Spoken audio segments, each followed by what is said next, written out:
No me gusta usar el micrófono que se vea, pero está bien, todo vale. Bien, vamos a orar, ¿les parece? Amén. Padre, te damos muchas gracias por estar juntos, muchas gracias por tu amor y muchísimas gracias, Señor, porque tenemos la posibilidad de abrir tu palabra.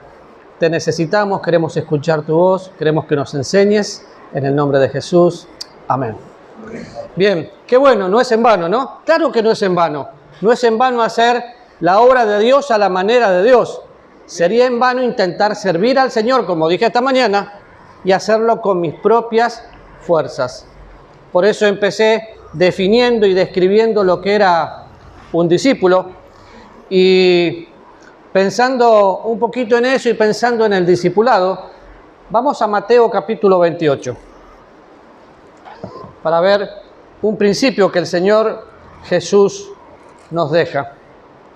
Y siempre surge una duda y hasta una excusa. Cuando pensamos en el discipulado y en ir y hacer discípulos, el Señor Jesús es el que deja este mandato. Y dice así, capítulo 28, versículo 18, se acercó y les habló diciendo, ¿quién se acercó?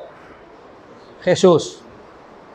Jesús se acercó y les habló diciendo, toda potestad me es dada en el cielo y en la tierra. Por tanto, id y haced discípulos a todas las naciones, bautizándolos en el nombre del Padre, del Hijo y del Espíritu Santo, enseñándoles que guarden todas las cosas que os he mandado, y aquí yo estoy con vosotros todos los días hasta el fin del mundo. Amén. ¿Por qué hice esa pausa y dije quién fue? Porque fue el mismo Señor que toma a sus discípulos, los saca y les da una comisión. Si ustedes van mirando a Mateo, Marcos, Lucas, va a ver de diferentes maneras cómo les encomienda una tarea que no la podían hacer solos, y cuando llegamos a Hechos capítulo 1, desciende el Espíritu Santo sobre la vida de cada cristiano para que tengan el poder para hacer lo que tenían que hacer. ¿Por qué? Porque Dios nunca nos pide nada sin darnos la capacidad de poder hacerlo. Ahora, ¿por qué dije que a veces se toma como excusa? El discipulado y el hacer discípulos no es una tarea del organismo, no es una tarea de la organización, sino es una tarea del organismo. ¿Qué quiero decir con esto?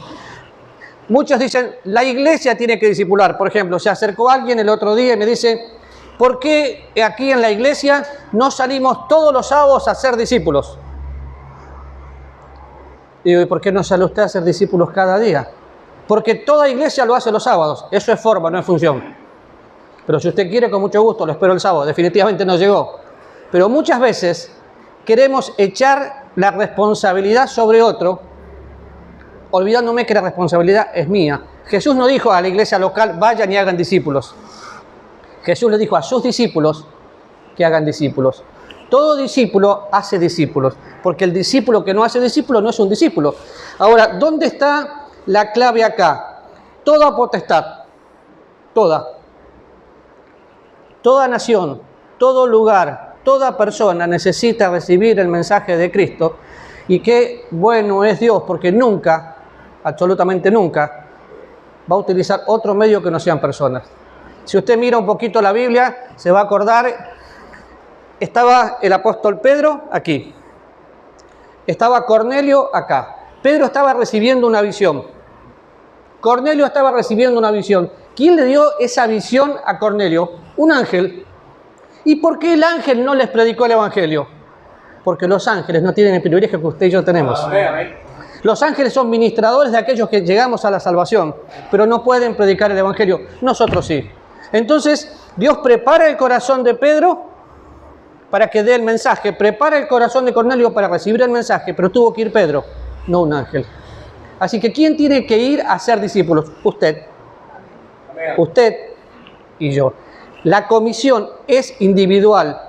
La comisión es para todos aquellos que un día creímos en Jesucristo, y lo vemos de acuerdo al contexto, porque le está hablando a sus discípulos, que luego pasa todo lo que pasa, las persecuciones y demás. Vemos a cada uno de ellos en diferentes etapas, pero vemos al apóstol Pedro, que en un momento hasta le negó, transformado por el poder de Dios predicando el evangelio. ¿Y cuál es el verbo? Hacer discípulos. Hacer discípulos. Yo voy haciendo discípulos. El hacer discípulos no es algo estático. No, hice un discípulo y espero. No, hago un discípulo y voy haciendo discípulos. Es una constante. El hacer discípulos es como respirar, no puedo dejarlo de hacer. Es muy lindo ver cómo las empresas copian lo que el cristianismo hace. Las empresas tienen discípulos, los gerentes tienen discípulos. ¿Quién va a seguir en su lugar? Pero es que no necesito que alguien me siga. Claro que usted necesita. Algunos ya estamos medio de salida y entonces viene alguien que tiene que ir atrás nuestro para reemplazarnos. El gran problema en la obra de Dios es que muchos hombres hicieron un excelente trabajo, pero nunca hicieron discípulos.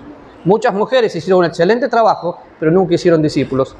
Hace años atrás tuve el privilegio de conocer a Sophia Müller.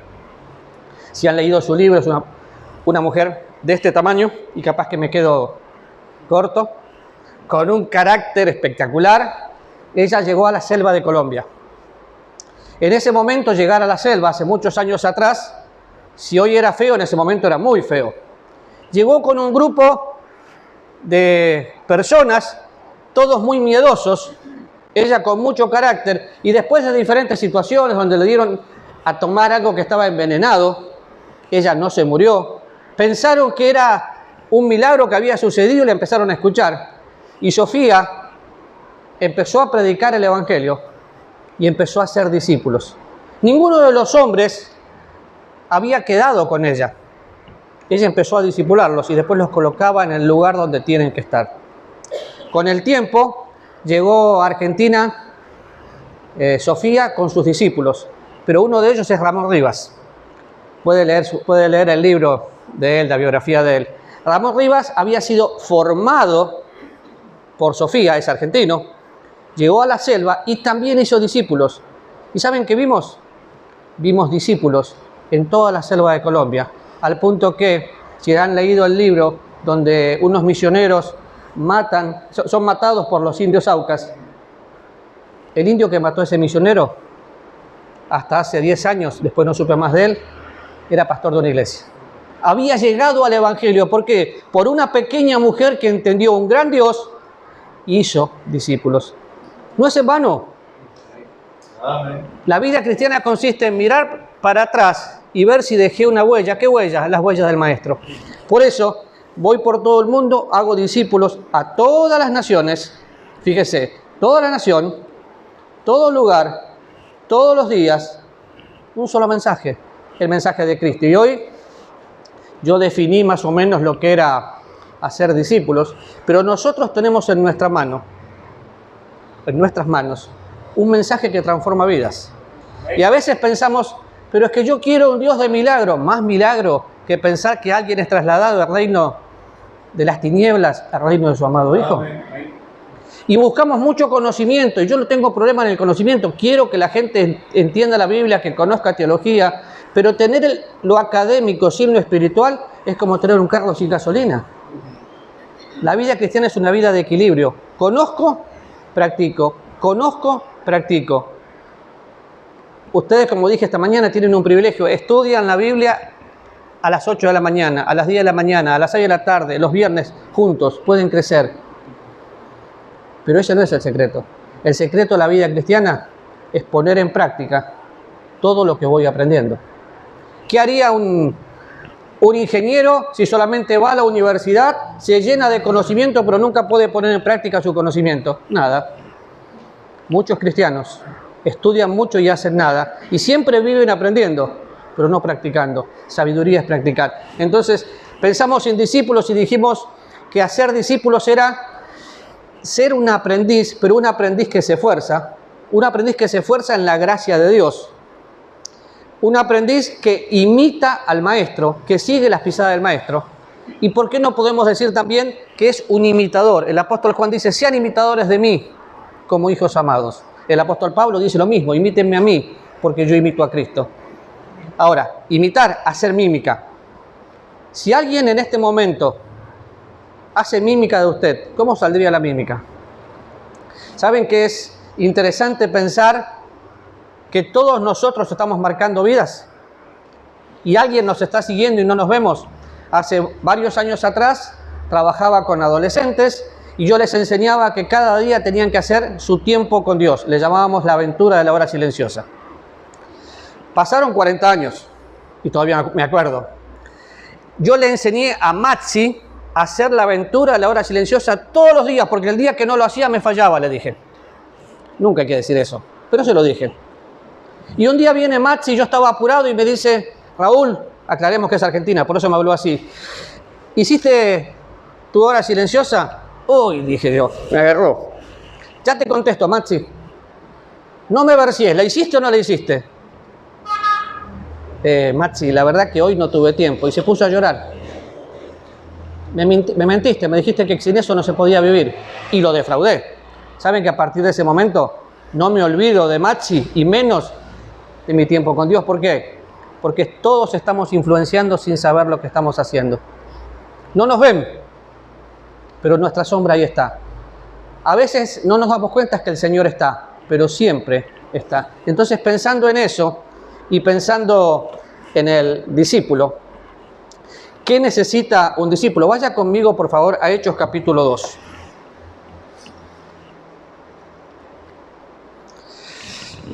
Y para entender Hechos capítulo 2 y todo lo que sigue, tengo que entender el mensaje que ahí se está transmitiendo, pero entender también que la cruz de Cristo fue suficiente para pagar todo nuestro pecado. Yo no estoy sirviendo a Dios porque le debo algo para poder pagarle, yo estoy sirviendo a Dios porque le amo y es la consecuencia de conocerle. De nada sirve, eso sí sería en vano, servir a Dios para lograr algo, servir a Dios para que me vaya mejor, cambiar toda mi actividad nada más que para poder, no. Los discípulos conocían los recursos de Dios y fíjense, en Hechos capítulo 2, versículo 41, dice, así que los que recibieron su palabra fueron bautizados y se añadieron aquel día como 3.000 personas y perseveraban en la doctrina de los apóstoles, en la comunión unos con otros, en el partimiento del pan, en las oraciones. Y continúa todo el texto y estamos hablando del comienzo de la iglesia, donde tenían todas las cosas en común, donde el poder de Dios se estaba manifestando. Podemos ver en el Evangelio, deja este mandato de que esperen la promesa y acá están esperando la promesa. Estaba cumpliéndose que el Espíritu Santo venía a una vida y los discípulos empezaron a conocer al Señor de una manera personal. Si leeríamos todo el texto, llegamos al capítulo 4, versículo 4, y dice, pero muchos de los que habían oído la palabra creyeron, y el número de varones era como de 5.000. Usted puede hacer un estudio, cómo fue creciendo la iglesia, Hechos capítulo 1, capítulo 2, capítulo 3, sucesivamente, pero dice, muchos de los que habían oído la palabra creyeron. ¿Quién les habló? Los discípulos. Discípulos haciendo discípulos. ¿Qué tenían esos discípulos que no tenemos nosotros? Absolutamente lo mismo que nosotros. Tenemos el Espíritu Santo. Lo único que ellos no tenían WhatsApp, no tenían el Google para buscar un versículo cuando no se lo acuerdan, y no tenían la Biblia. O sea que tenemos más. Tenían el mismo Espíritu Santo que nosotros. Pero fíjense, usted va mirando el libro de los Hechos y dice que aún muchos de los sacerdotes obedecían a la fe. ¿Cómo llegaban? Discípulos que hacían su trabajo. La iglesia no puede crecer por el trabajo de un pastor. La iglesia crece por el trabajo del cuerpo. Porque si un miembro no funciona, todos los miembros se atrofian. Entonces, mi trabajo de hacer discípulos es tener un discípulo. Y ese discípulo tiene otro discípulo. La persona que influencia mi vida, que me discipula, todavía está con nosotros, todavía no se fue a casa. Y todavía tiene mucha influencia en mi vida. Pero solamente me enseñó dos cosas: evangelismo y discipulado. Y el resto lo hace el Señor. Pero si no cumplís tu función. Pero fíjense que sería interesantísimo tener todo el tiempo para ver cómo va creciendo la iglesia, lo que van haciendo. Pero todos los que creyeron, y eran 5.000. Y nosotros decimos, ay, tengo una iglesia muy grande como de 100 personas. ¿Por qué no tenemos iglesias de 5.000 personas hoy? ¿Por qué no hacemos discípulos? No importa las formas, importa el fundamento, Cristo. No importa si usted hace reuniones en casa de familia para crecer o como el pastor de la iglesia la quiere organizar, pero tenemos que hacer discípulos. Porque otra vez, el discípulo que no hace discípulo no es discípulo. Ahora, Si miraríamos todo el libro de los Hechos, lo primero que los discípulos conocieron personalmente los recursos que tenían. ¿Qué recursos? Los recursos divinos. Si mira Hechos capítulo 1 y capítulo 2, hay una promesa, en el capítulo 2 el Espíritu Santo desciende, empieza a vivir en ellos. Es lo mismo que sucedió con nosotros y empezaron a conocer al Señor. Es muy interesante la palabra conocer porque me habla de intimidad. Ahora, si yo pregunto, ¿qué es la vida eterna? Seguramente escucharía varias respuestas. Y vida eterna es estar siempre con el Señor. ¿Qué más podría ser vida eterna? Vida eterna tiene una sola forma de ser contestada. San Juan capítulo 17, versículo 3. Y esta es la vida eterna, que te conozcan a ti, al único Dios verdadero, y a Jesucristo a quien has enviado. El que le conoce tiene vida eterna. ¿Y el que no le conoce? Segunda Tesalonicenses capítulo 1 dice que el que no le conoce está excluido de la presencia de Dios y de la gloria de su poder. O sea que es mi responsabilidad y también mi privilegio compartir el Evangelio para que le conozcan, porque el que no le conoce no puede tener vida eterna. Pero no es un conocimiento intelectual, es un conocimiento que pasa por el intelecto, afecta mi emoción y quebranta mi voluntad. Pero para que otra persona pueda tener esa experiencia, porque la vida cristiana es una vida de experiencia, yo tengo que experimentar al Salvador. Y los discípulos experimentaron conocer personalmente los recursos divinos. ¿Qué más hicieron? Va mirando el libro de los Hechos, los discípulos veían la necesidad de las personas y sentían compasión. ¿Qué siente usted? Cada vez que tiene una persona al lado suyo, si esa persona no es salva, tiene un solo destino. El que le conoce tiene vida eterna, el que no le conoce está perdido. ¿Y cómo nos cuesta sentimentalmente aceptar la verdad? Pero el cielo es real, el infierno es real y lo único eterno es la palabra de Dios y el alma. Y sin Cristo no hay esperanza. Entonces necesitamos nosotros ser los canales por los cuales ellos van a conocer al Señor y ver las necesidades humanas con compasión.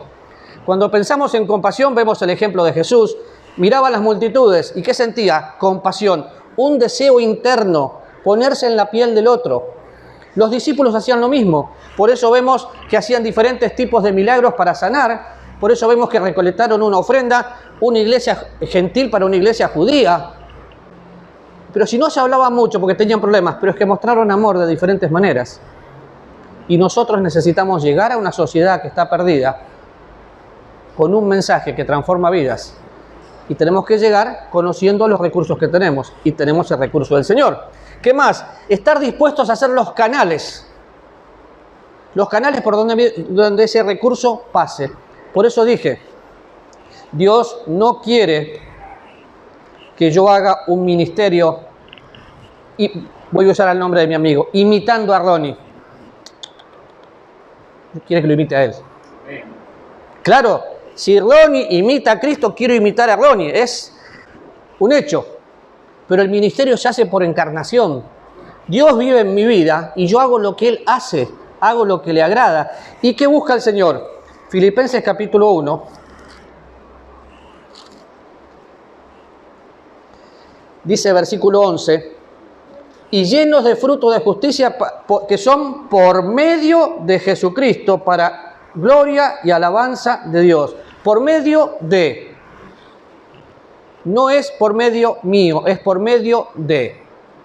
Cuando recién dije de imitar a Ronnie, yo tengo una persona que influenció mi vida, se llama José, y yo admiro a José, conozco sus virtudes y sus defectos, y muchas cosas que las influencian mi vida. Pero tengo muy claro algo. Miro a Dios, veo la obra que Dios hace a través de José y quiero que Dios trabaje por mí. ¿Por qué? Porque así como la fe es personal para salvación, el servicio es personal. Y el día que esté frente al tribunal de Cristo, yo voy a estar ahí con el Señor. Entonces, usted no puede pensar, no, es que mi familia y yo servimos al Señor y usted se queda esperando que su familia haga algo. Es personal. Si yo no sirvo en forma personal, no estoy sirviendo. Y así como tengo que estar dispuesto a ser un canal, tengo que también entender que solo Dios y nada más que Dios se lleva la gloria. Amén. A veces cometemos el error de salir y decir, bueno, voy a ir y hoy gané 50 personas y las anoto. El Evangelio es poder de Dios para salvación a todo aquel que cree. Y la verdad, yo no gano a nadie. Si Dios no hace la obra, es un número en una boleta. Si Dios hace la obra, es una vida en el cielo. Entonces, no voy a salir, claro que voy a salir, entendiendo que me esfuerzo en la gracia, trabajo en sus fuerzas y Dios me da resultado. Y Dios me da fruto. El fruto permanece, el resultado se desvanece. Entonces, tengo que trabajar. Si cada uno de los que estamos aquí, no sé cuánto hay esta noche, si le hago caso a un amigo y hay 5.000 personas, ¿verdad? Siempre le agrega números. Si cada uno de los que estamos aquí, oramos por una persona, y a la próxima actividad traemos una persona, nos duplicamos. No, pero usted no conoce a mis amigos. Sí, pero conozco a Dios. Si los que no, cuando llegamos a Costa Rica, yo no conocía el tema del ahorita llego. Yo pensaba que ahorita ¿qué significa? Ya. Entonces, hay una persona que voy a evitar su nombre porque hoy es pastor, que yo lo iba a buscar a su casa y me decía, ahorita le llego. Ok, yo me iba esperando, Adri ya viene, teníamos comenzando una iglesia y no venía nadie, y él ahorita llegaba pero nunca llegaba, hasta que entendí la idea del ahorita llego. Entonces lo voy a buscar y le digo, me dice, ahorita llego, te espero. No, es que no me mudé, para mí mudarse era cambiarse de casa, yo no entendía el término mudarse de... Te espero, le dije. ¡Qué pena! No te preocupes. Y estuvo aquí conmigo. Y así, el ahorita llego se convirtió en vino. Y después él fue discipulado y hoy es un pastor. Pero qué bueno fue ver a Dios obrar. Ahora, ¿qué tuve que hacer? Honestamente, yo no pequé porque yo no sabía lo que era una ahorita. Hoy sí lo entiendo. En ese momento, ahorita te espero, claro que te espero. Lo esperé un rato, pero vino. ¿Saben que muchas veces lo que nos falta es la perseverancia que tuvieron los discípulos para poder seguir? Porque ellos perseveraban en muchas cosas, pero también fueron rechazados. Entonces tenemos que salir a buscar a la gente que está perdida. Hoy hay muchas posibilidades. Yo no sé cómo será esta zona, pero sí sé algo. El mismo corazón duro que tengo en Pavas, que tengo en Argentina, que tengo en Estados Unidos, lo tengo aquí. Y los mismos corazones dispuestos para el Señor también están aquí. Entonces, ¿qué tengo que hacer? Un recurso donde Dios tiene que llegar. Y como les decía, hay un libro que me gusta mucho, Llamados a ser siervo, del Dr. Wallace Wilby, y dice, el ministerio tiene lugar cuando los recursos divinos satisfacen las necesidades amorosas por medio de canales para la gloria de Dios. Siempre Dios se lleva la gloria, pero soy el único que puede ser un canal. Adri y yo servimos juntos todo el tiempo, pero el día del tribunal de Cristo, su comunión con Dios va a ser su comunión con Dios. Su servicio va a ser su servicio, y ahí no cuenta que es mi esposa. Sus coronas serán sus coronas, ella va a tener más por aguantarme, pero es personal. Ahora, ¿alguna vez pensó en el tribunal de Cristo? Qué lindo es, porque nos va a mirar cara a cara. Wow, sus ojos son como fuego consumidor. Va a haber coronas preparadas para mí. O sea que yo dejo que Dios trabaje en mi vida. Dios trabaja a través de mi vida. Y encima me premia. Qué triste sería no tener nada cuando es Él el que hace la obra y me premia. ¿Qué tengo que hacer? Estar dispuesto a hacer un canal. Dios no usa personas perfectas ni preparadas. Usa corazones dispuestos a hacer su voluntad. Hemos visto por años muchas personas. Ahora somos tan necios que nos cuesta entender quién se tiene que llevar la gloria. Para recordar esto, vamos a 1 Corintios, capítulo 1.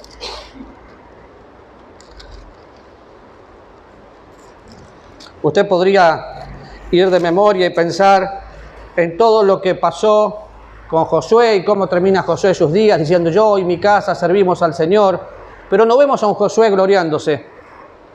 Vemos hablando del Señor y vemos que cumplió el propósito por el cual estaba en la tierra.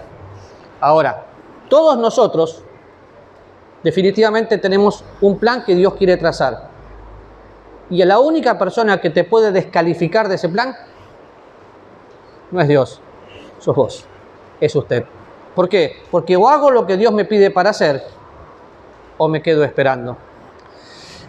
Dice 1 Corintios capítulo 1, versículo 28. Lo vil del mundo y lo menospreciado escogió Dios y lo que no es, para deshacer lo que es, a fin de que nadie se jacte en su presencia. Mas por él estáis vosotros en Cristo Jesús, el cual nos ha sido hecho por Dios sabiduría, justificación, santificación y redención. Para que, como está escrito, el que se gloría, ¿gloríese en quién? ¿Gloríese en quién? Uy, dejé uno solo despierto. Para que el que se gloría, gloríese en el Señor. ¿Amén? Dejé dos despiertos. Ahora, cuidado con este versículo, porque algo es cierto, pero algunos hacen la víctima leyéndolo. Nunca escuchó, y si usted lo hizo, no me pegue después. Nunca escuchó un cristiano: Señor, yo no soy digno, soy lo vil y menospreciado del mundo, por eso no te sirvo. ¿Nunca escuchó gente que pone esa excusa? Yo sí.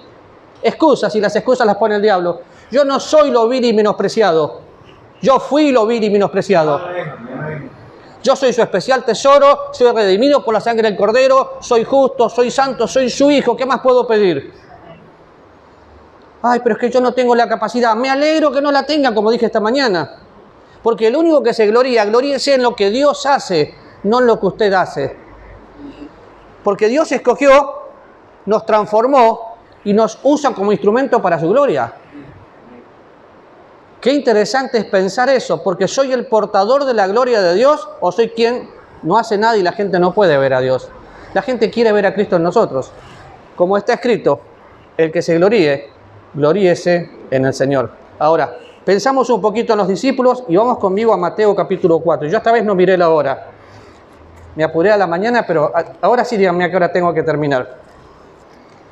Si no me dicen nada, yo sigo hasta la medianoche. Cuando alguien se desmaye me doy cuenta que sí. Capítulo 4 de Mateo.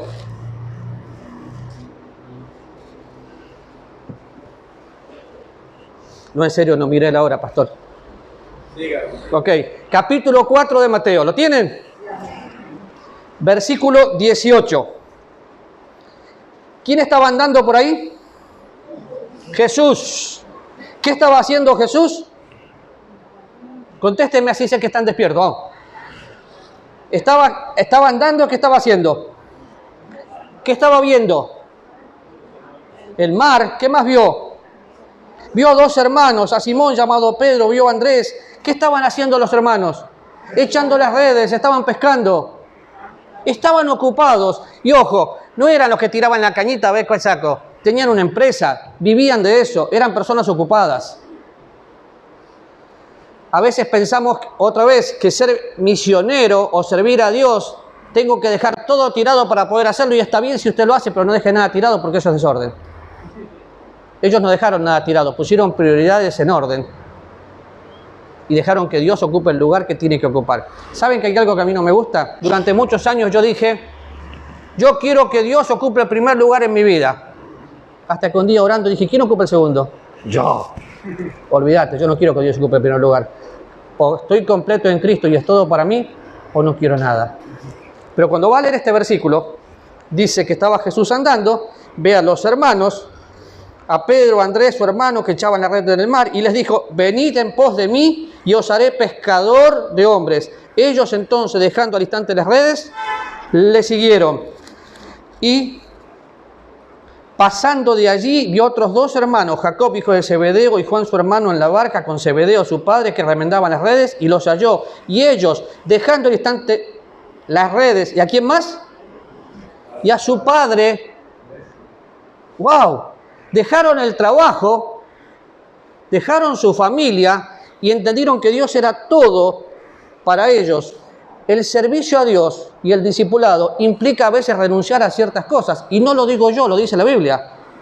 A veces tengo que negarme a mí mismo para que Dios sea glorificado. Porque cuando aparezco yo, si yo estoy en la escena, la cosa no funciona. Pero qué interesante, porque ante la voz de Dios, seguime. No hubo opción. Es incoherente decir Señor, no Señor. Si es Señor, es sí Señor, o nunca fue Señor. No sé, aquí no hay ejército, pero cuando estábamos en el servicio militar, a mí me enseñaron que diga, Señor, sí, Señor. Y si se me ocurría decir no, Señor, tenía un castigo. ¿Por qué? Porque era el jefe. Dios es mi jefe, mi amigo, mi compañero. Pero cuando Él dice algo, es el soberano de los reyes de la tierra. No le puedo decir no. Y Dios es el que me dice, ya te salvé, ahora seguime. ¿Y qué vas a hacer? Pescar hombres. Alcanzar a la multitud con el Evangelio de Jesucristo. Y la multitud puede ser 1 o puede ser 10. Porque de acuerdo a su concepto de Dios, así va a ser su trabajo. Pero es interesante porque estaban pescando y lo primero que le dicen, seguime. Ahora, ¿te sentís seguro con la pesca, no? Deja la pesca. Pero Señor, ¿y cómo me voy a sostener? Deja la pesca. Y esto me hizo pensar en un principio, cualquier cosa que interfiera con mi servicio a Dios, lo tengo que dejar. ¿Y pero qué? ¿Voy a dejar corriendo mi trabajo? No, no estoy diciendo eso. Cualquier cosa que interfiera con su servicio a Dios. Por ejemplo, papás, Adri y yo estamos casados, nuestras 3 hijas se fueron a Argentina. Nosotros teníamos la primera opción, y la que mucha gente nos aconsejó, váyanse a Argentina para estar con sus hijas, porque si un día se casan y tienen nietos, todavía no se casan, bueno, una ya se casó, pobrecita, sé qué va a hacerle, te entiendo, Ronnie. La más chiquita se casó. Cuando yo escuché ese consejo, dije, bueno, tiene su lógica, la verdad las chicas ya están grandes, nosotros servimos muchos años en Costa Rica, podríamos ir a estar en Argentina y hacer algo para el Señor. Ese fue el diablo. Porque mis hijas siguen teniendo su vida. Si un día Dios me regala nietos, no voy a cambiar prioridades. Pero la vida de Adri y la mía no cambió. Seguimos con la misma convicción de servir al Señor, al lugar donde Dios nos trajo y en el país donde amamos. ¿Por qué? Porque mis hijas hacen la obra en Argentina y nosotros servimos al Señor aquí. ¿Pero lo hacemos juntos como familia? Sí, pero cada uno va a ser responsable delante de Dios. Entonces, no es que dejé a mis hijas, las amo con todo mi corazón, pero están en Argentina haciendo lo correcto y nosotros estamos acá con toda seguridad. Entonces, no solo vemos en los discípulos, no dejaron solamente su seguridad, dejaron sus sentimientos para que Dios trabaje. Cada vez que extraño a mis hijas, ahora le puedo hacer una llamadita por WhatsApp. Antes no se podía eso. Pero sí podía hacer algo cuando se fue la primera. Señor, ¿Abby estará bien? Y claro que estaba bien porque Dios la estaba cuidando. Así que tal vez usted tiene que pensar, así como los discípulos. Dejaron las redes, su seguridad. Dejaron a sus padres, sus sentimientos. Y algo que nos cuesta muchísimo por una cuestión cultural, porque somos medios españoles, medios italianos, aunque nos cuesta aceptarlo, somos demasiado familiares. Entonces, en más de una oportunidad, cambiamos prioridades porque pasamos más tiempo mamá, papá y el matrimonio ahí. Deja el hombre a su padre y a su madre y se une a su mujer. A veces no sé cómo va a ser mi vida de abuelo, pero tengo una oración. Yo no quiero cambiar prioridades. Quiero que Dios ocupe todo y después que Dios ocupa todo, viene mi esposa, vienen mis hijas, vendrán mis nietos y Dios me los regala, pero nada más. Entonces, cuando miro esto, veo 2 cosas que usted se va a acordar. La seguridad y los sentimientos.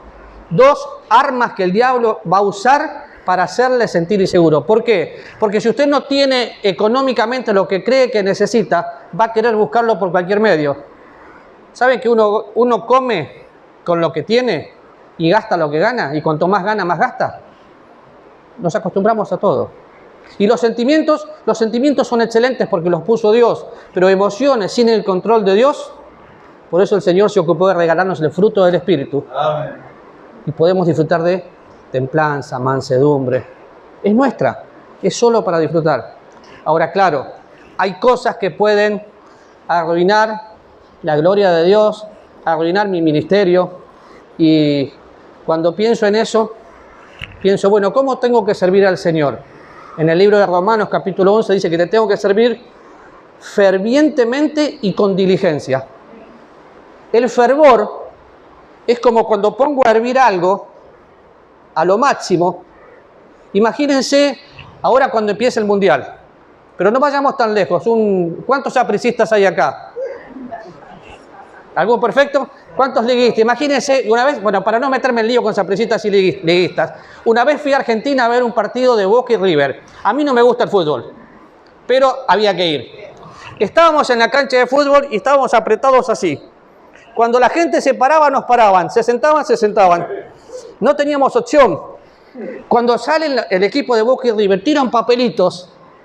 Y esa emoción que se sentía, aunque no me gusta el fútbol, era que te hacía vibrar. ¿Por qué? Porque todos estaban emocionados. Eso era fervor. Había un señor con nosotros que nos acompañó, que no hablaba español, y le teníamos que explicar que no se cante esos cantitos, porque se los cantaba todo y él no podía cantar esas cosas. Y estaba emocionado. Y en un momento hace un gol Boca y alguien se pone contento, se da vuelta y ve gol y le da un beso al gringo. El gringo casi se me desmaya. Cultura argentina. ¿Pero qué le contagió? Su pasión, su fervor. ¿Saben qué pensé después?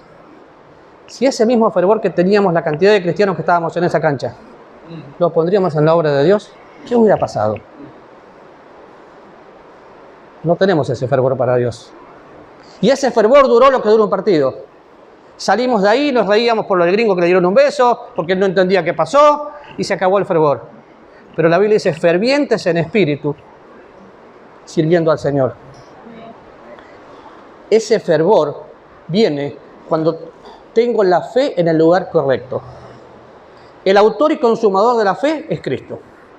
¿Y qué dice la Biblia? Que tengo que mirar al autor y consumador, que tengo que poner la mirada en las cosas de arriba donde está Cristo. ¿Dónde está mirando? Es cierto que estamos en crisis, es cierto que el dólar sube, que el dólar baja, es cierto que hay guerra, todo eso es cierto, pero dígame, ¿cuándo no hubo crisis? Y la crisis es la oportunidad para ver obrar a Dios. Sobre esas crisis está el Señor. Y Dios tiene un plan perfecto para usted, pero se puede echar a perder por tres cosas. Primero, la rutina. Segundo, el reconocimiento. Tercero, la responsabilidad. Rutina, reconocimiento y la tercera, ¿cuál era? Bien, con toda la energía que tiene este hombre para cantar. Pastor Ronnie, si usted se queda, yo me lo llevo. A ustedes pueden elegir. Ahora me llevo al hermano para que me dirija la música ya, que de hecho no nos va muy bien. Vendría bien el hombre. La primera, ¿cuál era? Rutina. Siempre hago lo que hago, porque siempre se hizo así. Entonces usted ya sabe que tiene que dar clase en la escuela dominical. Qué pereza con estos chicos, no se me portan bien. En lugar de orar por cada chico que está ahí, que viene de un hogar disfuncional, para ver cómo usted puede llegar con el amor de Dios a impactar una vida. Porque no toda clase va a ser igual, como no toda enseñanza va a ser igual. Pero cuando usted se acostumbra a servir a Dios, lo hace por rutina. Como cuando va a su trabajo. Y la rutina mata, destruye. En la obra de Dios tiene que ser algo realista cada día. La segunda cosa que me destruye es reconocimiento. ¡Qué buen maestro! Este sí que es maestro de escuela dominical. Este sí que hace esto bien. ¿La gloria de quién era? De Dios. Cuando me reconoce mucho, me la creo. Saco a Dios de la escena y lo quiero hacer yo. Y después, no, si no lo hago yo, no está bien. La responsabilidad. Cuando Jetro vio que su yerno estaba haciendo las cosas mal, le dijo, busca hombres que te ayuden, Moisés. No podés con tanta carga. Y Moisés delegó. Y el trabajo se multiplicó. Claro que delegar tiene sus complicaciones, porque cuando usted delega, está delegando la responsabilidad y en muchos casos la autoridad. Y lo pueden y lo van a hacer de otra forma que no es la suya. Lo importante es que lo hagan. Es que lleguemos al objetivo glorificando a Dios, aunque la forma pueda cambiar. Pero si solamente me cargo con todo, termino llevando un peso, cuando la Biblia dice que me tengo que despojar de todo peso y de pecado que me asedia, y correr libremente la carrera que tengo por delante, puesto los ojos en Jesús. Así que olvídese de la rutina, olvídese del reconocimiento, olvídese de la esa responsabilidad. Si yo no voy, nada se hace. Si yo no estoy, nada se hace. Tristemente yo aprendí que si yo no estoy, todo se hace, pasando momentos difíciles. Porque en un momento yo creía que si yo no estaba, nada funcionaba. Y me cargaba con todo y me enfermaba más. Bueno, qué bueno es pensar que uno puede complementarse en la obra de Dios. La obra es de Dios, no es mía. Así que la obra va a seguir. ¿Qué tengo que hacer? dejar que Dios trabaje. Pensando en todo esto y pensando en servir, quiero que ustedes vayan conmigo a Juan, y ahí vamos a terminar. El apóstol Juan, en el capítulo 21.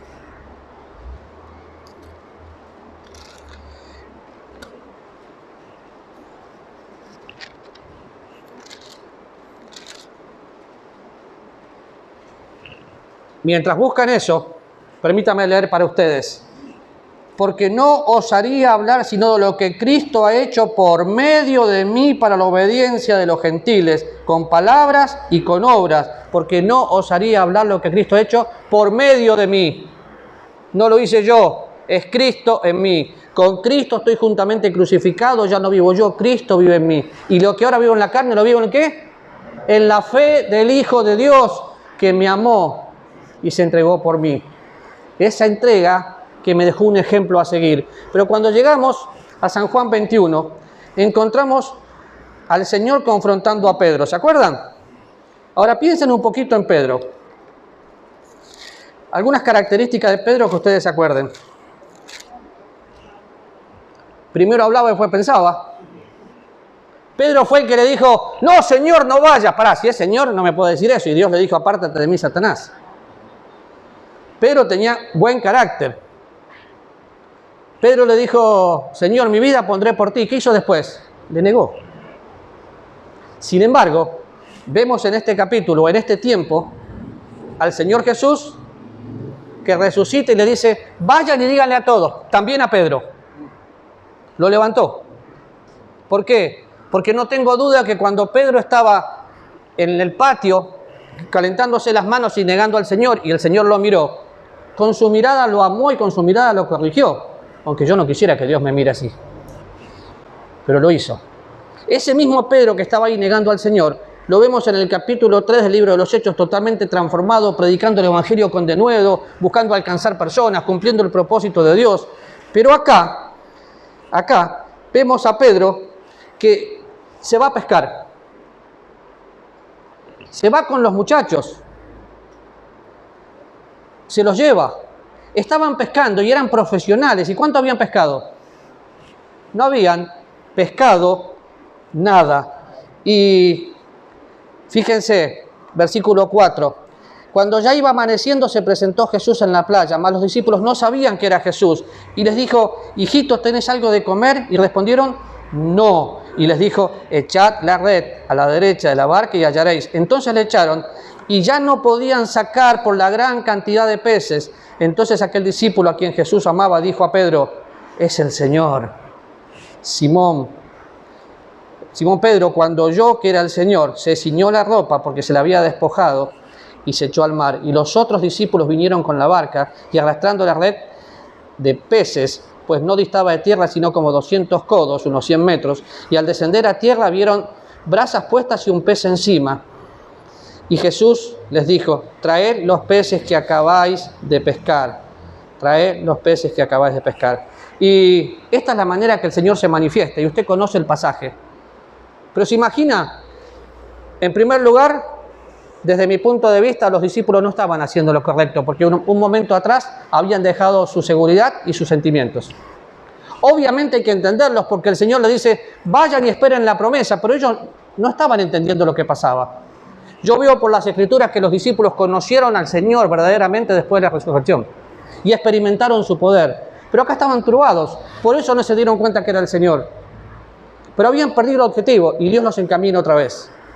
No pescan nada, Dios les dice a la derecha, obedecen, hay pescados. Y los invitó a comer. Esta es una de las pruebas indubitables que el Señor presenta de su resurrección. Él está vivo. Y el Dios vivo y verdadero se presentó a ellos y confronta a Pedro y tres veces le dice después, Pedro, ¿me amás? Señor, tú sabes que te amo. Pedro, ¿me amás? Señor, te quiero. Pedro, ¿me amás? Señor, tú lo sabes todo. Tú sabes que te quiero. Y no tengo duda que la confrontación que el Señor hace en Pedro, lo sacudió. Y esa confrontación lo llevó a confesar que realmente no estaba enamorado del Señor. Simplemente conocía al Señor. Vemos un Pedro totalmente transformado después de esto. Ahora fíjese, Pedro había fallado, Pedro le había negado, Pedro era temperamental, pero Pedro se encontró con el Señor cara a cara, diciéndole, ¿me amás? ¿Me amás? ¿Me amás? Es lo mismo que nos dice hoy a nosotros. Es lo mismo que terminamos hoy en el estudio de la mañana del Apocalipsis, de amar al Señor con todo nuestro corazón, con toda nuestra alma, con toda nuestra fuerza. ¿Le ama? Porque la única manera de servirle y hacer misiones y alcanzar al mundo para Cristo es cuando por amor entrego mi vida. De la otra manera, yo no osaría hablar sino de lo que Cristo ha hecho por mí. Ahora, cuando pienso en la entrega a Dios, no es algo motivacional, para nada, es algo permanente. Yo tomé una decisión en el año 84 de consagrar mi vida al Señor después de haber sido salvo en el 83 y fue para toda la vida. ¿Pero qué? ¿Ahí me conformo? No, cada día voy renovando mi amor a Dios. Así como cada día le tengo que manifestar de diferentes maneras a mi esposa que la amo, a Dios también. Y no en una canción, Señor, que te amo. Es cara a cara, encontrándome con Él. Entonces, el servicio va a ser la consecuencia de estar enamorado. ¿Le ama? Si fuera Pedro, usted, y Jesús le pregunta eso, ¿cómo se sentiría? Tenemos mucho más en la Biblia en cuanto a eso, pero creo que la iglesia de Cristo en general, no estoy hablando de una iglesia en particular, tiene un terrible problema. Se acostumbró a vivir la vida cristiana a través de otras personas, cuando es totalmente lo opuesto. Es Cristo en mí, esperanza de gloria. El apóstol Pedro dice, y lo leo para usted, Primera Pedro 4.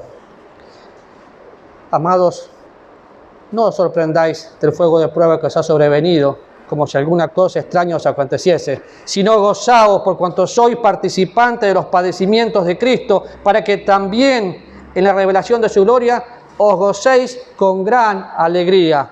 ¿Gozarme en lo que estoy padeciendo? Sí, porque todo lo que nosotros padecemos aparentemente hoy no es comparable con la gloria venidera. Y después que hayamos padecido un poco de tiempo, Él mismo nos perfecciona, nos afirma, nos fortalece y nos establece. Pero pide una sola cosa, que le amemos. El servirle es consecuencia de estar enamorado. Y eso es una decisión tan personal, nadie la puede tomar por usted. Cada día que me levanto, sé que voy a tener un montón de estas cosas que dice acá, pruebas de todo tipo. Pero la prueba de mi fe me fortalece, porque Dios se ocupa de formar mi vida. Cada problema que tenemos, cada tribulación, Romanos capítulo 5, es para gloriarme y entender que Dios está trabajando. ¿Le va a dejar? Me gustaría que oremos juntos y que usted pueda preguntarse en su corazón si realmente está enamorado del Señor.